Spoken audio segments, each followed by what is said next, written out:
তাহলে আপনি আমি যখন বাড়িতে প্রবেশ করব স্ত্রীকে সালাম দেওয়া দরকার আছে না নাই? বাড়িতে যাব ওকে সালাম দিবেন, আসসালামু আলাইকুম রহিমা, কেমন আছো সোনা, ঘরের দরজাটা খোলো না, আমি তোমার লিটনের বাপ, তোমার দিওয়ানা। বউ খুশি হয়ে দরজা খুলবে, কথা বলে ঠিক কি না?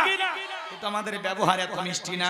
বাড়ির দরজা দেখ দেখ, এ রুবেলের মা, দরজা খোল, বেশি দেরি বলে দরজা ভাঙে ফেলে দিয়া তোর পিঠের উপর কি যে হবি রে। ভিতর থেকে বউ বলে এটা স্বামী না সেকেন্ড আজরাইল। কথা কোন ঠিক না ভাই রে ভাই? সালাম আছে যেখানে শান্তি আছে, সালাম আছে যেখানে সমাধান আছে, স্ত্রীকে সালাম দিবেন। যদি লোকজন না থাকে বইয়ের হাতটা ধরে মুসাফা করবেন। কার হাত? হাই রে শরম লাগতেছে, বাপ রে বাপ। এ যুবকে কার হাত? থাক, কষ্ট করে না, একটা কথা বলার দরকার, আমি খালি ওয়াজ করে যাই চোখ বন্ধ করে। ভাই আমি আগে বলছি, আমার কথার সাথে একটু সাপোর্ট দিলে গতি বাড়বে। বইয়ের হাতে যুবক কার হাত? পাশের বাড়ির ভাবির হাত না, ধরলে ঝাঁটা দিয়ে পিটা। বইয়ের হাত ধরে মুসাফা করতে শরম আছে? লোকজন যদি না থাকে কোলাকুলিও সেরে নেবে। স্বামী স্ত্রীর মধ্যে সালাম আদান প্রদান হলে আল্লাহর পক্ষ থেকে রহমত নাজিল হয়, সুবহানাল্লাহ। যে স্বামী স্ত্রী জবান দিয়ে সালাম আদান প্রদান করবে, ওই জবান দিয়ে একে অপরকে গালি দিতে হাজারবার চিন্তা করবে। স্বামীও সালাম দেয় না, বউ সালাম দেয় না, দুইজনে বাড়ির মধ্যে বোবা। কথা কয় না? ঘরের ভিতরে স্বামী ঢোকে, স্বামী সালাম দেয়, বউ একটু দেবে, দিয়ে একটু শরম দিয়া অভ্যাসে পরিণত করবে। পারবেন তো ইনশাআল্লাহ? কি চাচা রিস্ক নেওয়া যাবে? হ্যাঁ রিস্ক নেওয়া যাবে। এক জায়গায় যা বললাম ভাই বউকে সালাম দিবেন, তখন বলে হুজুর বউকে সালাম দিতে গিয়ে শরম লাগে। আমি তখন বললাম বাচ্চা কাচ্চা হয়েছে কি কোন হুজুর? 3 সন্তানের বাবা আমি। আমি তখন বললাম স্ত্রী সবশের একটা দোয়া আছে, তুমি কি জানো? কয় দাও হুজুর, দোয়া পড়ার টাইম আছে না? না এরকম এবার জানো আমার বউকে যারা বলে সালাম দিতে গিয়ে শরম লাগে, ওটা শরম না, ওটা হলো শয়তানি। কারণ এর শরম বেশি হলে আর বউয়ের তো বাচ্চা হওয়ারই কথা না। কথাকে বোঝা গেল? এজন্য বাজান গো, এগুলো দুষ্টমি বাদ দিয়ে ভালো হয়ে যান, বউকে সালাম দিবেন। পারবেন তো ইনশাআল্লাহ? এদিক প্রথমে যে সালাম দেয় তার অহংকার থাকা। কথা কয় না? আমরা হুজুরের এমন ভাব নিয়ে আমি প্রধান বক্তা, আমারে সালাম দাও, মানে এমন একটা ভাব নিয়ে থাকে। কিন্তু আমাদের উচিত একে অপরকে সালাম দেওয়া। আল্লাহ রাসূল বলেছেন ব্যাপক তোমরা সালামের প্রচার প্রসার করো, রাস্তাঘাটে যারে দেখা হবে তারই সালাম দিবেন। পারবেন তো ইনশাআল্লাহ? এক মুসলমান আর এক মুসলমানের বাড়িতে প্রবেশ করার সময় প্রথমে সালাম দিবেন, এরপরে গৃহবাসীর অনুমতি নেবেন, তারপরে ওই বাড়িতে ঢুকবেন। কারো বাড়িতে সালাম না দিয়া, অনুমতি না নিয়ে প্রবেশ করা যাবে না। আপনি রুবেল রুবেল কয় বাড়ির মধ্যে ঢুকে যান, কার বলছো কোন হালতে থাকে না থাকে? কথা কয় না? ওই এক নজরে দেখে সিসি ক্যামেরায় তুলে ফেলে দেয়, দুষ্ট ছেলে কোথাকার। সালাম দিয়ে ঢুকবেন। পারবেন তো ইনশাআল্লাহ? আল্লাহর এই বান্দা ডিএমপি যিনি এই কথাটা বলেছেন, দিল থেকে দোয়া করি, উনি বলেছেন আমরা আর কখনো বাংলাদেশের মানুষের বুকের উপরে গুলি চালাবো না। আমি কেন চালাবো গুলি? কোন সরকার যদি আমাদেরকে ব্যবহার করতে চায় আর আমরা কোন সরকারের কথা শুনে এই দেশের জনগণের উপরে গুলি চালাবো না। আল্লাহু আকবার বলেন। আমরা তো পুলিশের কাছে এটাই চাই। কথা কয়? কারণ পুলিশ আর জনগণ হবে বন্ধুর মতো। কি বলে? কোন সরকারকে খুশি করতে চায় আপনি জনগণকে মারবেন কেন? এই জনগণের ট্যাক্সের টাকা দিয়ে আপনাদের মাসে মাসে বেতন হয়। আপনার গায়ে যে পোশাকটা পরে আছে ওইটা জনগণের টাকা দিয়ে তৈরি হয়। কথা কন ঠিক না? এজন্য বলবো বিগত 16 বছরে অনেক জুলুম অত্যাচার করেছেন, সিদ্ধান্ত নেন আগামীতে জনগণের জন্য পুলিশ কাজ করবে, কোন নেতার চামচামি করা যাবে না। আল্লাহ যেন পুলিশের ভাইদেরকে হেদায়েত দান করে। আরেকটু জোরে বলেন আমিন। কোন একটা এমপি মন্ত্রী ফোন দিছে আর আপনি মারামারি করে দেবেন কেন? সত্য মিথ্যা যাচাই বাছাই করবেন, অপরাধীকে আপনারা শাস্তি দিবেন, কিন্তু কোন নিরপরাধ মানুষের গায়ে যেন একটা থাপ্পড়ও না পড়ে। আল্লাহ পুলিশের ভাইদেরকে এই দেশের জনগণের পক্ষে হয়ে কাজ করা তৌফিক দান করেন। আরেকটু জোরে বলেন আমিন। আমি ছোট্ট একটা সূরা তিলাওয়াত করেছি, আমাকে দিতে চাইলো 9:30টায়। আমি মনে খুব খুশি, নিয়ত করেছিলাম 2.5 ঘন্টা তাহলে ওয়াজ করা লাগবে, তাহলে একটা বড় আলোচনা ধরব। ওই নিয়তে বসেও ছিল। পরবর্তীতে নিউজ গেল হুজুর 10টার পর, তখন নিউজ ছোট হয়ে আসে। এটা মাইক পাইতে পাইতে যখন 10:30 বেজে গেল নিয়ত আরো ছোট হয়ে গেল। এই জন্য ছোট করতে করতে ছোট্ট একটা সুরে সময় যেহেতু কম আপনাদেরকে কষ্ট দেওয়া যাবে না। আমরা 12টার মধ্যে প্রোগ্রামটা ক্লোজ করব, কথা বলে ঠিক কি না? সেই হিসেবে আমাকে কথা বলতে হবে। আমি কথা বলবো পবিত্র কোরআনুল কারীমের 108 নম্বর সূরা, সূরাটির নাম কাউসার। জোরে বলেন কি নাম? একটু সবাই কথা বলবেন, আমি করব ওয়াজ, আপনারা দেবেন আওয়াজ, জবাব দিবেন ঠিক ঠিক, আলোচনা হবে কমপ্লিট। শ্রোতাদের স্পিরিটে বারে বক্তার হিট, আলোচনা হবে জায়গা মতো ফিট, কথা বলে ঠিক কি না? এই জন্য একটু সহযোগিতা করুন, খালি আওয়াজ দেয়, 8 টাকা দেওয়া লাগবে। এবার আওয়াজ দেন, পারবেন তো ইনশাআল্লাহ? প্রথমে যারা বিয়ে করেছেন তারা একবার তাকবীর দিবেন, আর যারা অবিবাহিত তারা একবার তাকবীর দিবেন। বিয়ে অবিয়ে ফুটবল খেলা হয় না, 1 মিনিট দিয়েই শুরু করব ইনশাআল্লাহ। আল্লাহর নামে তাকবীর দিয়ে আশেপাশে শয়তান থাকলে ওরা যেন ভাগ্যে দৌড় মারে। কথা কয় না, কথা কয় না। আপনি সুবহানাল্লাহ আলহামদুলিল্লাহ জিকির করবেন, শয়তান কাছে বসে থাকবে। যখনই বলবেন লিল্লাহে তাকবীর, আল্লাহু আকবার, শয়তান লঙ্গি পরার টাইম পায়। কারণ আল্লাহু আকবারের স্লোগান শয়তান সহ্য করতে পারে। ওরাব্বাকা ফাকাব্বির, তাকবীর হবে রবের নামে, স্লোগান হবে রবের নামে। যেই জমিন আল্লাহর শ্রেষ্ঠত্ব বরত্ব ঘোষণা করা হয়, ওই জমিনে কোনো শয়তানি শক্তি টিকতে পারে না। আল্লাহু আকবার বলেন।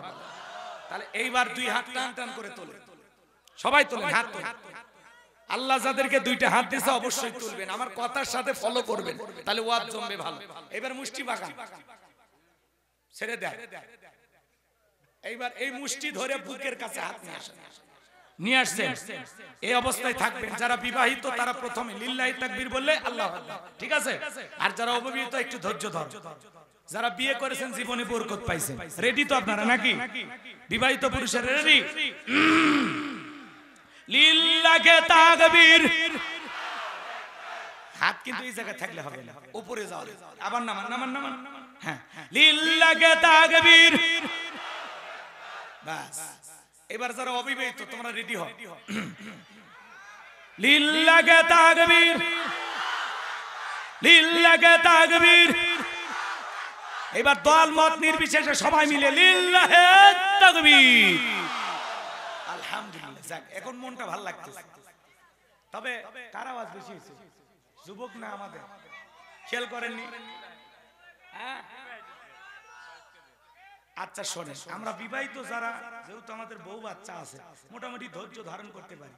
জিতলে আমরা মোটামুটি জিতছি আর কি, কিন্তু ওদেরকে আমরা ওরাই যুবকেরাই নাকি কম, যুবকদেরকে উৎসাহ দেওয়া লাগবে। এ যুবক, তোমাদের রক্তের উপর ইসলাম প্রতিষ্ঠিত হবে একদিন, কথা বলে ঠিক কি না?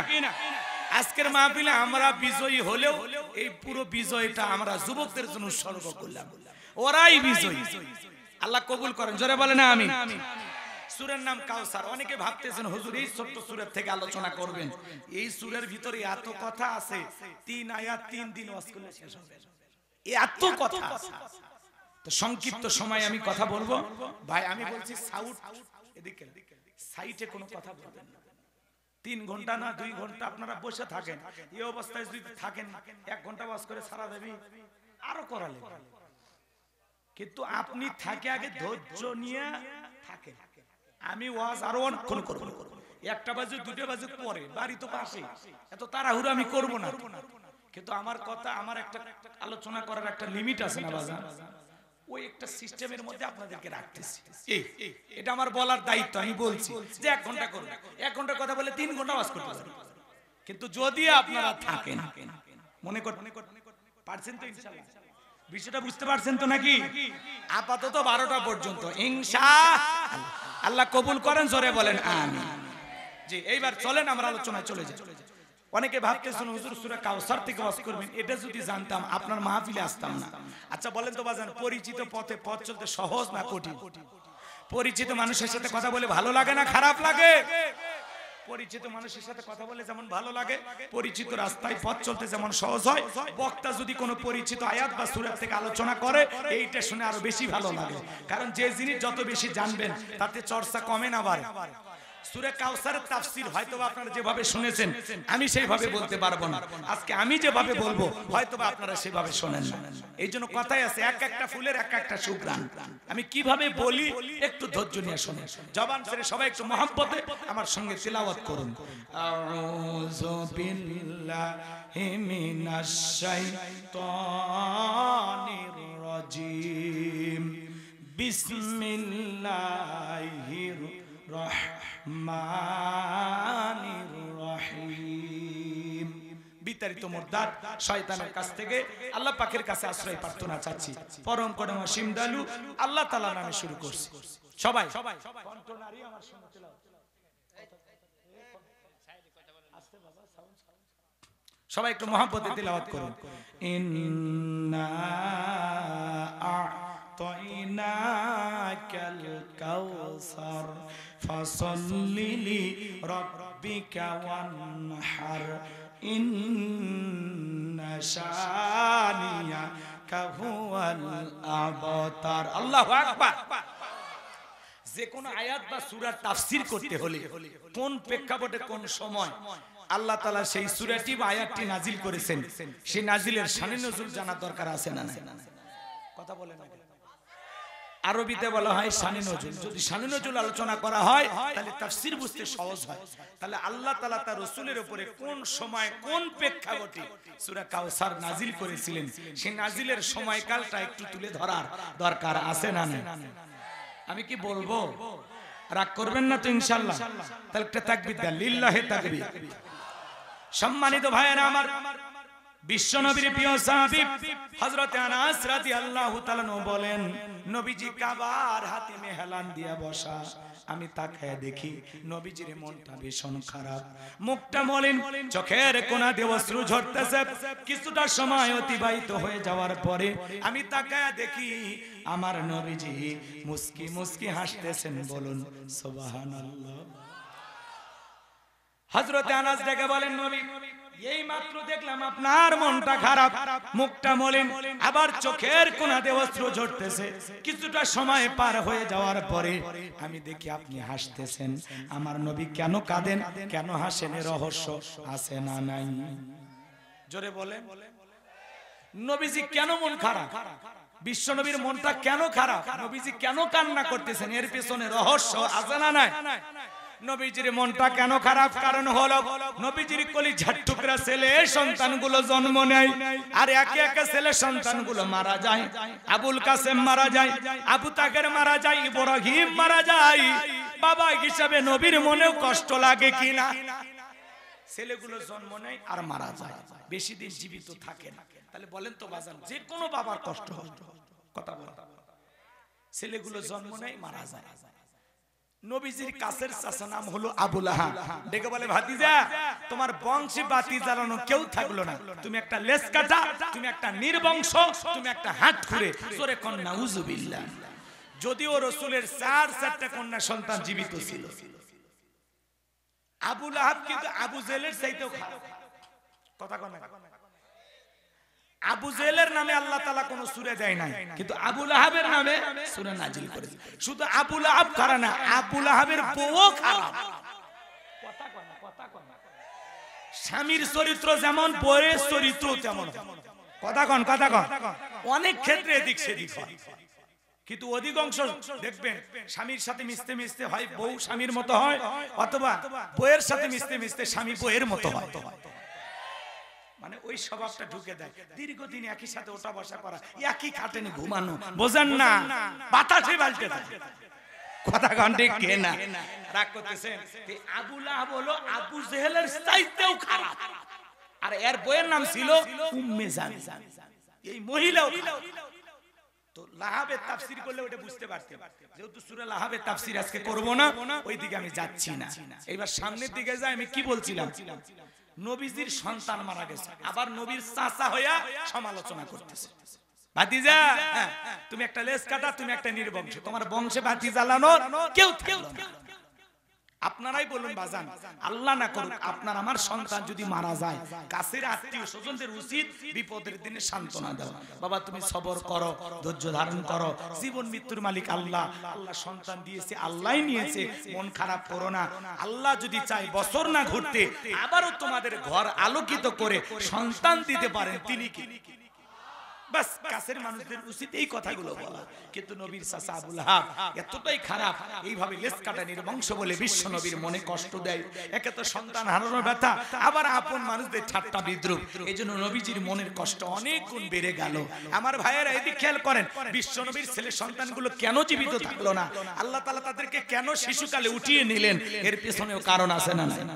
অনেক পয়গম্বরের সন্তান জীবিত ছিল, কিন্তু বিশ্বনবীর একটা ছেলেও কেন যৌবন পর্যন্ত জীবিত থাকলো না? এর পিছনে কি সেই কারণ, কি সেই রহস্য জানার দরকার আছে না নাই? নবীজির ছেলে সন্তানগুলো শিশুকালে বিদায় নেওয়ার পিছনে কারণ আছে তিনটি। জোরে বলেন কয়টি? নবীর উম্মত হিসেবে কারা কারা জানতে চান? দুই হাত তুলে আল্লাহ দেখান, লিল্লাহে তাকবীর। হাত নামান ভাইয়েরা আমার। এক জায়গায় যাওয়াজ করলাম, ভাই বলেন তোমাদের নবীর নাম কি? বলে হুজুর আব্দুল কাদের জিলানী। পীর সাহেবের নাম মুখস্থ আছে, কিন্তু দয়ার নবীর নামটা বলতে পারে না। এজন্য ভাইয়েরা আমার, নবীর সম্মান মর্যাদা কত একটু জানার দরকার আছে না নাই? বিশ্ব নবীর উম্মত বলে যদি নিজেকে দাবি করেন, আজকের মাহফিল থেকে ওঠার কোনো সুযোগ নাই। কারণ যেই মজলিসে নবীজির কথা হবে, সেই মজলিস থেকে যদি কেউ উঠে যায়, এর চাইতে বড় কপাল পোড়ার কেউ হতে পারে না। আমার ভাইয়েরা দিল দিয়ে কথাগুলো বুঝবেন। নবীজির ছেলে সন্তানগুলো কেন শিশুকালেও আল্লাহ তাআলা উঠিয়ে নিলেন, কেন তারা শিশুকালে মারা গেল? এর পিছনে যে তিনটি রহস্য, তিনটি কারণ আছে, আমি যদি বলতে চাই তাহলে 3 নাম্বার আয়াতের আলোচনা শুরু করা লাগবে। আমি কি 1 নাম্বার আয়াত বাদ দিয়ে 3 নাম্বারে যাব, নাকি আস্তে আস্তে শুরু করা যাক? ধৈর্য আছে তো ভাই? তাহলে একে তো সন্তান হারানোর ব্যথা, কাফেরদের সমালোচনা, অন্যদিকে সাহাবায়ে কিরাম যারা ইসলাম ধর্ম গ্রহণ করে, কাফের বেঈমানরা তাদের উপর নির্যাতন জুলুমের স্টিম রোলার চালায়। হযরতে বেলাল তখনও কালেমা পড়ে মুসলমান হন নাই। নবীজি রাতের বেলায় দারুল আরকামে বসা, হযরতে বেলাল বিশ্বনবীর দরবারে উপস্থিত হয়ে গেলেন।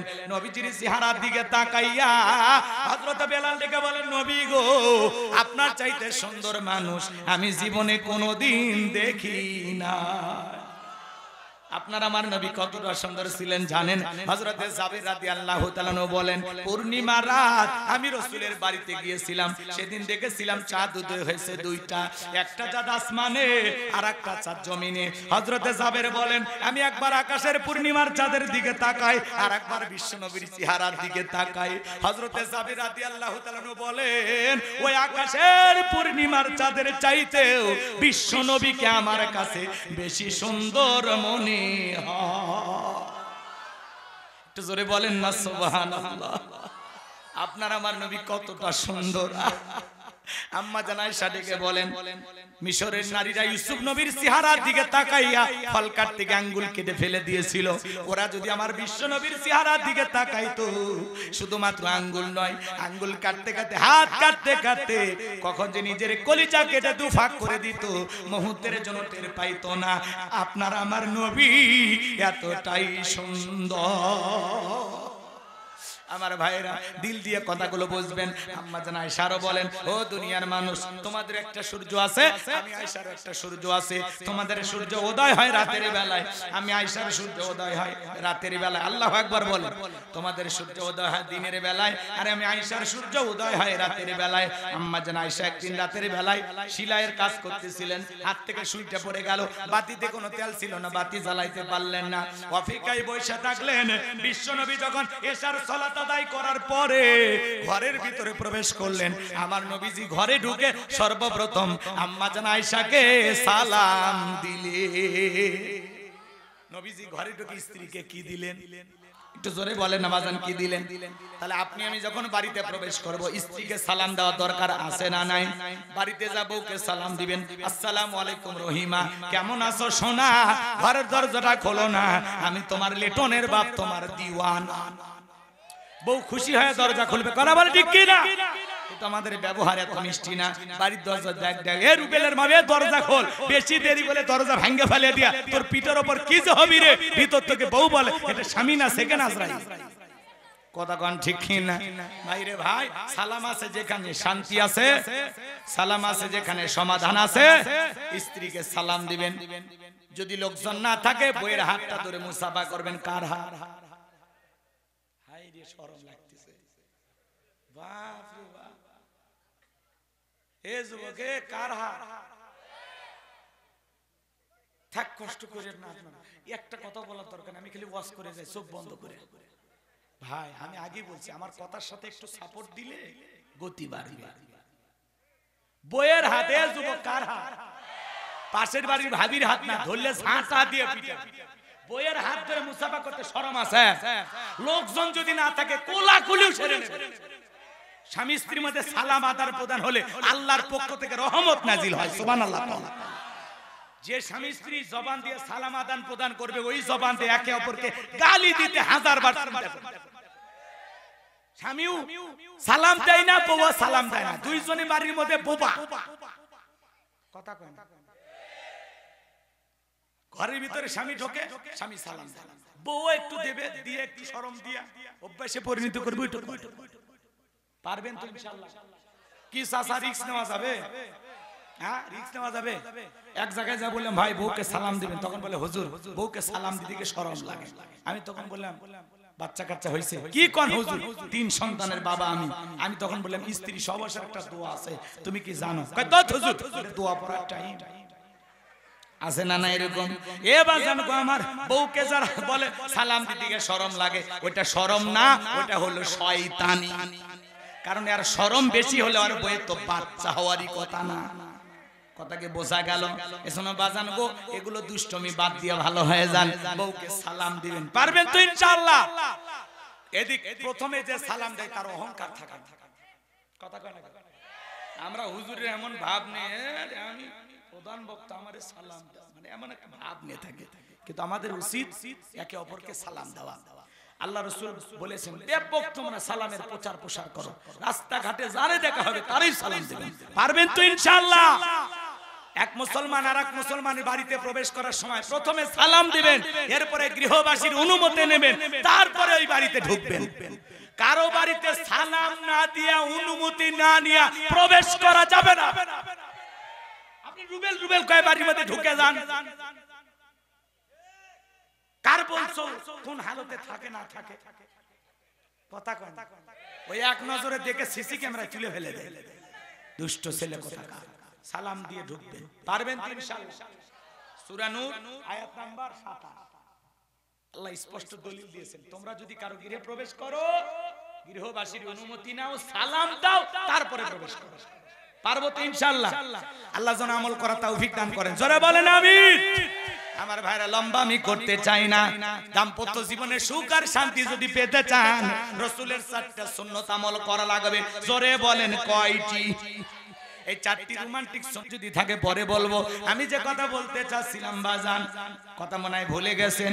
আপনার আমার নবী যখন ঘরের ভিতরে প্রবেশ করলেন, আম্মা জান আয়েশা ডেকে বলেন, নবীজির চেহারার আলোতে সুইটা কই পড়ে আছে আমি পরিষ্কার দেখতে পেয়েছি।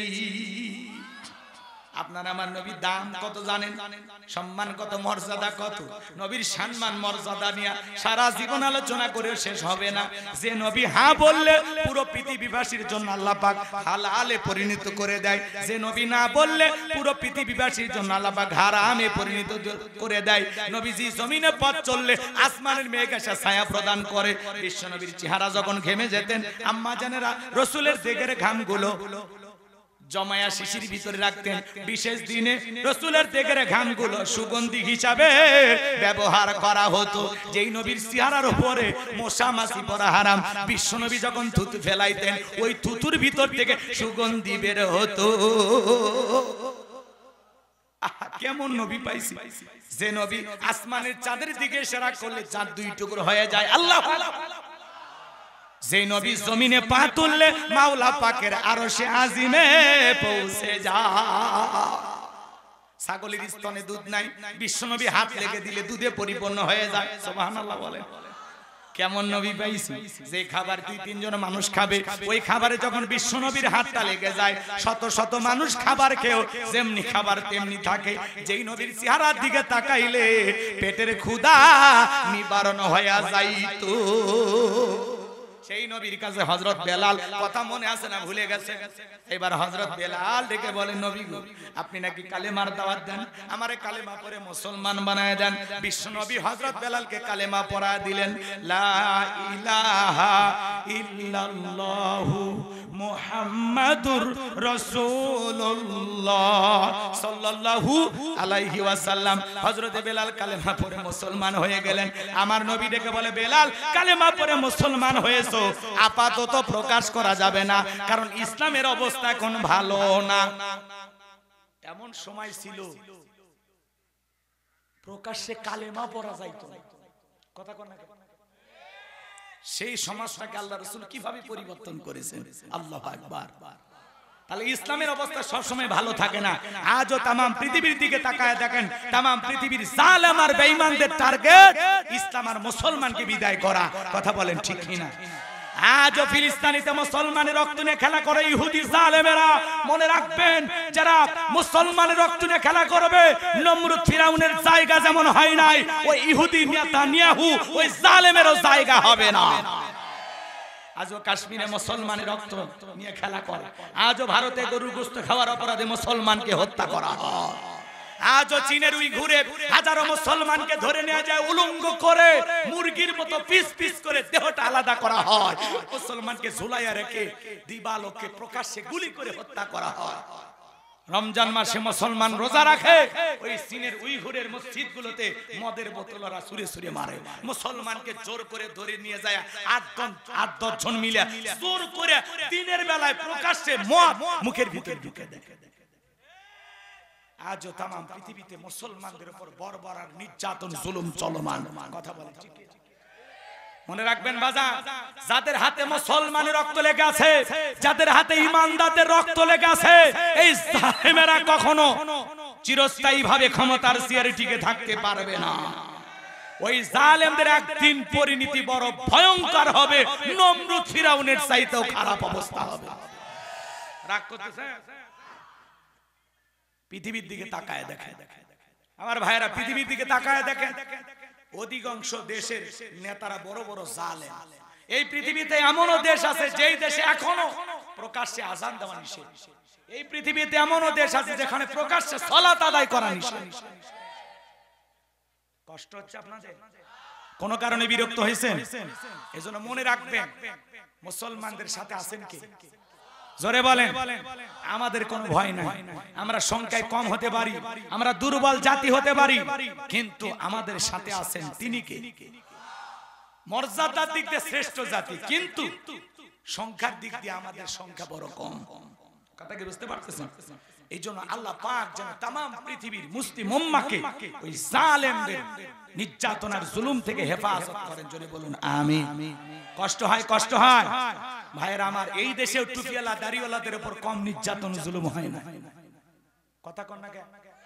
5 মে শাপলা চত্বরে এতিম বাচ্চাদেরকে যারা গুলি করে হত্যা করেছিল, এতিমদের রক্ত নিয়ে যারা খেলা করেছিল, এই দেশের সোনার মানুষদেরকে ফাঁসির দড়িতে ঝুলিয়ে যারা নির্যাতন জুলুম করেছিল, আজকে তারা আছে? করা বলেন আছে? এই জন্য বাজান, ক্ষমতা আল্লাহর দেয়া নিয়ামত, জনগণের দেয়া আমানত। নিয়ামত পেয়ে শুকরিয়া আদায় করতে হয়, আমানত পেলে আমানতের দায়িত্ব সঠিকভাবে পালন করা লাগে। খিয়ানত করতে নাই, জুলুম করতে নাই। যারা জুলুম করেছিল আজকে তারা পালিয়েছে। আমরা চাইছিলাম ম্যাডাম পদত্যাগ করেন, আল্লাহ বলে কিসের পদত্যাগ? এরা যে অপরাধ করেছে শুধু পদত্যাগ করলে হবে না, আমি আল্লাহ এদেরকে দেশ ত্যাগ করতে বাধ্য করব। কথা বলে ঠিক এরা? আল্লাহর ধরা বড় কঠিন, আল্লাহর পাকড়াও বড় কঠিন। আল্লাহ ধরে ধরে না, যেদিন ধরবে পালানোর জায়গাও খুঁজে পাবে না। রাগ করতেছে? পরেন, সমস্যা নাই। বাইরে যায় কি ভালো আছে? ভালো না। শুনলাম উনি নাকি অসুস্থ, শুনলাম নাকি উনি অসুস্থ। উনি যার কাছে আছেন তিনি নাকি ঠিক মতো চিকিৎসাও দিচ্ছেন না। মাঝে মাঝে কল রেকর্ড ফাঁস হয়, বলে আমি দেশের কাছে আছি, চট করে ঢুকবে। নিতে বের হলেন কেন? আর আপনি কি আমাদের জন্য একটু মায়া দয়া ছিল না? এভাবে একা যাও আপনার ঠিক হয়নি। কথা কোন ঠিক কি না? আহা, ক্ষমতার লোভ কারে বলে? এখনো বলে আমি প্রধানমন্ত্রী। কথা কোন না আপনাকে? তা আপনি আসেন, মহিলা মানুষ আর কতদিন বাইরে থাকবেন? আপনি আসেন, এই দেশ আপনার বাবা, এই দেশ হলো আপনার স্বামীর। কথা কোন ঠিক কি না? রাগ করতেছেন আপনারা? 16 বছর ছিল, এর আগে 5 বছর, 21 বছর। একটা মানুষের আর কত বছর ক্ষমতায় থাকা লাগে? তাও স্বাদ মেটে না। কথা কম। অনেকে মায়া মোহাম্মত আছে মনে হয়, বুবু আসতেছে, আসার দরকার আছে না নাই? আসেন, এই দেশের 18 কোটি মানুষের 36 কোটি চোখ তাকায় আছে। আপনি আসেন, যেই দিকটা মন চায় তাড়াতাড়ি আসেন। কথা কন না কেন? বুবু আইবা, তুমি আইবা গো, সেই দিন আইসা বুবু ক্ষমতা পাইবা না। না থাক, আপনারা রাগ করবেন। বলবো চলবে, এ যুবক চলবে। বুবু আইবা, তুমি আইবা গো, সেই দিন আইসা বুবু ক্ষমতা পাইবা না। খোঁজ নাই বুবু কাদের কাকার, অবস্থা খারাপ দরবেশ বাবার, হাউন আঙ্কেল এখন সামনে আসে না। খোঁজ নাই বুবু কাদের কাকার, অবস্থা খারাপ দরবেশ বাবার, হাউন আঙ্কেল এখন সামনে আসে না। নেতা কর্মী সব জেলের ভিতর, আমি আসি ডরের ওপর, কখন জানি আসে গ্রেফতারি পরোয়ানা। বুবু আইবা, তুমি আইবা গো, সেই দিন আইসা বুবু ক্ষমতা পাইবা না। বড় বড় কথা বলতে আমি পালাবো না। আমাদের ঈশ্বর চাচাকে বলা হয় স্বৈরাচার শাসক। চাচা ক্ষমতার থেকে পদত্যাগ করে জেলে গেছে, দেশ ছাড়েনি বাপের বেটা। বেগম খালেদা জিয়া বছরের পর বছর জেলখানায় ছিল, এখনো অসুস্থ হয়ে জেলখানার বাইরে আছে, কিন্তু দেশ ছাড়েনি বাপের বেটি। আর আপনি বড় বড় কথা বলে আপনার ডায়লগ আছে। আমাদেরও সিদ্ধান্ত নিতে হবে, আগামীতে আর যাই হোক কোন নারীকে আমরা বাংলাদেশের প্রধানমন্ত্রী বানাবো। কথা কোন ঠিক কিনা? আমেরিকা তাদের 47তম প্রেসিডেন্ট ডোনাল্ড ট্রাম্পের মতো মানুষকে মানবে, এরপরে কমলা হ্যারিসকে কখনো তারা নেত্রী বানাইলো না। কথা বলে ঠিক কিনা? ওরা কোন মহিলাকে আমেরিকার প্রেসিডেন্ট বানায় না আজ পর্যন্ত। তাহলে আমরা সিদ্ধান্ত নিতে পারবো না আগামীতে বাংলাদেশে পুরুষ প্রধানমন্ত্রী কারা কারা চান? 2 হাত তুলে দেখান। লিল্লাহে তাকবীর। হাত যারা তোলেনি ওরা কি মহিলার ভক্ত? হাত নামা। হাত তোলেন না, লজ্জা লাগে নাকি আপনার? বুঝি ভেজাল আছে। 16 বছরের মায়া এখনো কাটেনি। কথা কন। 11 লক্ষ কোটি টাকা দুর্নীতি করে বিদেশে পাচার করেছে, বেগম পাড়ায় বাড়ি বানাইছে। এত জুলুম অত্যাচার করার পরেও যদি আপনার মায়া থাকে, আর যে মাকে এত মায়া করলেন আপনাকে ফেলায় গেল কেন? কথা কন ঠিক কি না? মহিলাদেরকে আর প্রধানমন্ত্রী বানানো যাবে না। কথা কন ঠিক কি না? কারণ মেয়েদের রাগ বেশি, জেদ বেশি। মাঝে মাঝে দেখেন না বাড়িতে ঝগড়া লাগে, হাড়ি বাতিল ভেঙে ফেলে দেয়, স্বামী তুলে আসার মারে। আর এরা যদি শান্তির জায়গা একবার পায়, ওরা জীবন চলে যাবি তাও জায়গা ছাড়বি না। কথা কন। আর মহিলাদের রাগ জেদ যদি বেড়ে যায়, ও রাগে জেদে খুবই পুরো দেশে আগুন লাগায় দিবে। এজন্য বাজান তোমার সিদ্ধান্ত না লাগবে। আল্লাহ আমাদের সঠিক বুঝ দান করুন, জোরে বলুন আমিন। কষ্ট হয় মনে হয়, তাহলে বিশ্বনবী বলে বেলাল ইসলামের অবস্থা কোন ভালো না, কালেমা পড়েছো আপাতত প্রকাশ করা যাবে না। ইসলামকে মানতে গেলে মাঝে মাঝে ঘর ছাড়া বাড়ি ছাড়া হওয়া লাগে। কথা কন নাকি আপনারা? এইবার হযরত বেলাল ডেকে বলে নবী আমার জীবনের কোনো দাম নাই। আমার মনে গোমাইকে বলেছিলাম উটতুম্বা ছাগল পেশাব পায়খানা করে দেয়, এই ঘরে থাকতে আমার বড় কষ্ট হয়। গোমাই ডেকে বলে বেলাল উটতুম্বা ছাগলের দাম আমার কাছে আছে, কিন্তু তোর মতো কালো হাসি বেলালের দাম আমার কাছে নাই। নবী গো আমার জীবনের কোনো দাম নাই, আপনি আমাকে দোয়া করে দেন, মৃত্যু পর্যন্ত যেন আমি কালেমার পথে টিকে থাকতে পারি। বিশ্বনবী দোয়া করে দিলেন। হযরত বেলাল চলে আসলেন। পরদিন সকালবেলা সূর্য উদয় হয়ে গেছে, অনেকটা বেলা হয়ে গেছে। হযরত বেলাল দরজা খোলে না। অন্য চাকর বাকর যারা আছে এরা নালিশ নিয়ে চলে গেছে উমায়ের কাছে, যা বলে নেতা এখন পর্যন্ত বেলাল দরজা খোলে নাই, তাই নাকি? বলে হ্যাঁ ঠিক আছে চলো যাই। এইবার দরজা ডাক দে, বেলাল দরজা খোলো। হযরতে বেলাল দরজা খোলে না, জোরে করে ধাক্কা মারছে। যখন দরজা খুইলা গেছে তখন এইবার উমায়ের তাকে দেখে যেই রাত্রিতে হযরত বেলাল কালেমা পড়ে মুসলমান হয়েছে, ওই রাত্রিতে একটা উটদুম্বা ছাগলের কাছে কোনো পেশাব পায়খানা নাই। জোরে বলেন মারহাবা। এইবার বেলালের দিকে তাকাইয়া ওমায়ে ডেকে বলে, এই চাকর বাকরে দল যাও, নিজেদের কাজ করো, আমার বেলালের বিরুদ্ধে মিথ্যা অভিযোগ দিও না। যাও, দেখো না একটা উর্তুম্বা ছাগলের কাছে কোনো পেশাব পায়খানা নাই, যাও তোমরা নিজেদের কাজ করো। ওদেরকে তাড়িয়ে দেওয়ার পরে এক পা দুপা করে হযরতে বেলালের কাছে চলে গেলেন। হযরতে বেলাল দেয়ালে পিঠটা লাগাইয়া জিহ্বা নাড়ায়া জিকির করে। আর একটু জোরে বলেন কার? এইবার হযরত বেলালকে হালকা করে মৃদু আঘাত করলেন, হালকা করে ধাক্কা মারলেন। বাজান গো আমার, হালকা করে ধাক্কা মারছে যখন জবান দিয়ে কালেমার আওয়াজ বের হয়েছে, তখন এইবার ওমায়ে ডেকে বলে, বেলাল তোর জবান দিয়ে কি শুনলাম, তুমি কি মুসলমান হয়েছো? হযরত বেলাল ডেকে বলে, মুসলমান হয় যারা মিথ্যা কথা বলতে পারে না তারা, ওয়াকুলু কাওলান সাদীদা। মুসলমান ইমানদাররা হবে সত্যবাদী। একজন মুসলমান কখনো মিথ্যা কথা বলতে পারে না। আর আমরা সমাজে দেখি মিথ্যা বলতে বলতে চেহারা বেঁকা হয়ে গেছে, এক পা কবরে চলে গেছে। এত মিথ্যা কথা বলে, শয়তান পর্যন্ত বলে আমি এত খারাপ না। কথা কোন না কে?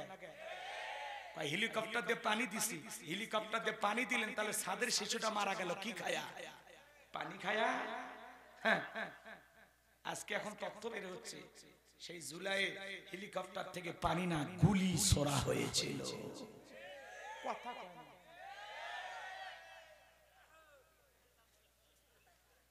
একটু অপেক্ষা করেন, অনেক কষ্ট মনে জমে আছে, সব খুলে বলবো। কথা কোন ঠিক কিনা? ভয় পাওয়ার দিন শেষ, এখন আর ভয় আছে? আগে ভয় পাইনি, আগে হয়তো ডাইরেক্ট নাম বলিনি, অ্যাঙ্গেলে মার দিছি। মেহেরপুরে ওয়াজ করতে গেলাম, আমি বলছিলাম আজ হোক কাল হোক জালেমদের পতন হবেই হবে ইনশাআল্লাহ। এক মেম্বার ঘরের ভিতরে ওয়াজের শেষে হাত দিয়ে দেওয়া তো দূরের কথা, 9 ঘন্টা আটকে রাখে। আমারে বলে, হুজুর কেন বললেন জালেমদের পতন হবে? বলেন আপনি এসে কোন ঘুম চোর, পাট চোর, ডাল চোর এলে কৃষক করলে কোন? আমি তখন বলি, ভাই আমি তো জালেমের কথা বলছি, আমি তো কারো নাম বলি। জালেম কারা আমরা বুঝি না, আমরাই তো। এখন এদের কে বুঝাবে? এই হলো অবস্থা। আগে যদি জোরে আবু জাহেলের নাম নিতেন, ওইটা থেকে ওরা ভয় পাইতো। হুজুর মনে আমারই বললো। কথা কম, চোরের মন এরকম ছিল ওরা। এখনো বিভিন্ন জায়গায় বক্তারা ওয়াজ করতেছে, দেখবেন সাইটে যায় কিছু লোক হুজুরেরা মাইক ধরে খালি সরকারি এ করছে ও করছে, ওলে শুনে গেছি আমরা। হ্যাঁ মুসলিম ভাই, একেবারে শেখ হাসিনা কি করছে শুনে লাভ আছে? হুজুর কেউ ওয়াজ করবি, হুজুরা খালি তাফসীর করবি, সুন্দর ওয়াজ করবি, ভালো লাগবে। বুঝবেন ওটা ছিল ওই মহিলার মহব্বতের মানুষ। যারা এই কথা বলবে বুঝবেন ওর ভিতর জ্বলে পুড়ে শেষ হয়ে গেছে। হুজুর জায়গা মতো ঔষধ দিয়েছে। তোমার সমস্যা কি? তোমার সমস্যাটা কি? দেশের অর্থনীতি ধ্বংস করে দিয়েছে, উন্নয়নের নামে ডাকাতি করে গেছে, আর আপনি কি ফাজলামি করেন না? 93 বিলিয়ন ডলার ঋণের বোঝা চাপায়া দিয়ে চলে গেছে। দেশের রিজার্ভ ছিল কত, আর 17 বিলিয়ন এসে ঠেকে গেছে। আপনি কি মনে করেন এত ক্ষতি করলো যারা, তাদের পক্ষে এখনো ছাপাই গান? আমরাও তো বলতাম মমতাময়ী প্রধানমন্ত্রী, এত মায়া মহব্বত যা, কেন সন্তানকে ফেলায় গেল, কেন সাথে নিয়ে গেল না? হ্যাঁ এটা বুঝে না বাজান, সামনের দিকে যাব না, দোয়া করব। আচ্ছা মাঝে মাঝে যদি একটু এগুলো হালকা নাড়া দেয়, আপনাদের কষ্ট হবে না তো? এগুলো না করলে হবে না। বর্তমান প্রেক্ষাপটে একটু মাঝে মাঝে আপনাদেরকে নাড়া দিয়ে জাগ্রত করা লাগবে, আপনারা যেন ভুলে না যান। ঠিক আছে? আমি বেশি নাম নেই না, কিন্তু নাম ছাড়াই বললে আপনারা বুঝবেন হুজুর ওই ব্যক্তির কথা বলতেছে। কি কথা ক্লিয়ার? একটু তাকবীর দেন, লিল্লাহি তাকবীর। আমার ভাইয়েরা, হযরত বেলাল থেকে বলে গতকাল রাত্রিতে আমি নবীজির হাতে হাত রেখে কালেমা পড়ে মুসলমান হয়েছি। এই কথা শোনার পরে ওমাইয়া ডেকে বলে, বেলাল তোমারে উটদম বা ছাগলের মালিক বানায় দেব, থাকার জন্য ভালো ঘরের ব্যবস্থা করে দেব। হযরতে বেলাল ডেকে বলে, ওমাইয়া দুনিয়ার কোন পার্থিব সম্পদের বিনিময়ে বেলাল তার ঈমান বিক্রি করবে না। সুবহানাল্লাহ। এইবার উমাইয়া ডেকে বলে আমার কথা না শুনলে বড় নেতা আবু জেলকে খবর দেব। হযরতে বেলাল ডেকে বলে কোন আবু জেলকে আমি ভয় করি না, আমি দুনিয়ার কোন নেতা খেতাকে ভয় করি না, আমি ভয় করি আমার আল্লাহকে। বিদায় আবু জেলের ভয় আমারে দেখায়ও না। দৌড়ে চলে গেল আবু জেলের বাড়িতে। যা বলে নেতা সংবাদ খুব খারাপ, আমার বাড়ির কৃতদাস বেলাল কালেমা পড়ে মুসলমান হয়েছে। তাই নাকি? বলে ঠিক আছে যাও আমি আসতেছি। আবু জেলের একটা বিশেষ বাহিনী ছিল, ক্যাডার মাস্তান সাঙ্গপাঙ্গ গুন্ডা বাহিনী ছিল। এদের কাজই হলো মুসলমানদের উপর নির্যাতন জুলুম চালানো। কথা বলে আজও দেখবেন জালেমদের বিশেষ একটা বাহিনী থাকে, যাদের কাজই হলো টুপিওয়ালা দাড়িওয়ালা ইমানদার আলেম ওলামা আল্লাহ ওয়ালাদের উপর নির্যাতন জুলুম চালানো। ওই একই কায়দা, ভালো করে বোঝার চেষ্টা করবেন বাজান। এইবার আবু জেল তার বিশেষ বাহিনী নিয়ে উমাইয়ার বাড়িতে হাজির হয়ে গেল। ডাইকা বলে বেলাল এই দিকে আয়। হযরত বেলাল কাছে আসলেন। আবু জেহেল থেকে বলে বেলাল তোমার উপরে আমার পার্সোনাল একটা মহব্বত ভালোবাসা কাজ করে, এসব কি শুনছি তুমি নাকি মুসলমান হয়েছো। হযরত বেলাল ডেকে বলে গতকাল রাত্রিতে নবীজির হাতে হাত রেখে আমি কালেমা পড়ে মুসলমান হয়েছি, যা শুনেছেন আপনি সত্য। আবু জেহেল ডেকে বলে বেলাল উর্দম্বা ছাগলের মালিক বানায় দেব, থাকার জন্য ভালো ঘর বানায় দেব, ব্যবসা বাণিজ্য যদি করতে চাও দিরহাম টাকা পয়সা যা লাগে দেব। বেলাল রে চতুর্থ নাম্বার অপশন হলো তুমি যা চাইবা তুমি চাইতে দেরি, আমরা দিতে দেরি করব না। আবু জেলের এই এত বড় লোভনীয় প্রস্তাব পাওয়ার পরে হযরত বেলাল ডেকে বলে আবু জেলের দুনিয়ার সব সম্পদ যদি বেলালকে দিতে চাও, দুনিয়ার সব সম্পদ ছাড়তে রাজি, কিন্তু বিশ্ব নবীর কালেমা ছাড়তে রাজি নাই। আল্লাহু আকবার। বেলালের মতো যারা খাঁটি ইমানদার এদেরকে টাকা দিয়া কেনা যায় না, কিন্তু মুনাফিক মার্কা মুসলমান যারা টাকার কাছে বিক্রি হয়, তারা টাকার বান্ডিল যেই দিকে ওতরে ফতুয়া সেই দিকে, টাকার জোরে ওদের ফতুয়া ঘরে। টাকা পাইলে বৈধটারে অবৈধ বলে, অবৈধটারে বৈধ বলে চালিয়ে দেয়। টাকা পাইলে ওরা পাঁচাটা গোলাম হয়ে যায়। এরকম মুনাফিক মার্কা মুসলমান আছে না রে? এক প্যাকেট বিরিয়ানি খায় কয় ম্যাডাম আপনি জান্নাতি। কথা কোন না কথা করলে বোঝা লাগে বাজান। সামনের দিকে যাই, আমি যে কথা বলতে চাচ্ছিলাম। এইবার আবু জেল ডেকে বলে বেলাল সোজা আঙ্গুলে ঘিউ না উঠলে আঙ্গুলে একটু বাঁকা করা লাগবে। এই কথা বলে বাজান গো আমার হযরত বেলালের উপরে নির্যাতন জুলুম শুরু হয়ে গেল। যুবকদেরকে লেলিয়ে দিল চাবুক দিয়ে পিটাও। হযরত বেলালকে চাবুক দিয়ে পিটাইতে পিটাইতে কালো চামড়াগুলো ফেটে রক্ত ঝরতেছে। ইসলামের প্রথম মুয়াজ্জিন বেলাল, এরা চাবুক দিয়ে পিটাইতে পিটাইতে কালো চামড়াগুলো ফেটে রক্ত ঝরা শুরু হয়ে গেল। এরা যত জোরে চাবুক মারে বেলাল তত জোরে আল্লাহর জিকির করে। একটু জোরে বলেন আল্লাহু আকবার। কি হলো ভাই, কি হলো? এই যে দুই একজন ওটা ভাষা করতেছেন, কি ওনার কথা বলার জন্য মন খারাপ করছেন? আর বলবো না, বসে। এগুলো ঠিক না। আপনাদেরকে বললাম না 12টা পর্যন্ত একটু সময় দিবেন। একটা ঘন্টা কোরআনের মহব্বতে যদি না থাকেন তাহলে কি হইল? কষ্ট হচ্ছে আপনাদের? কোন কারণে আপনারা বিরক্ত হচ্ছেন? একটা তাকবীর দেন, লিল্লাহি তাকবীর। নিজের ওয়াদাটা ঠিক রাখবেন না। 12টা বাজতে আপনারা চলে যান, আমার আপত্তি নেই।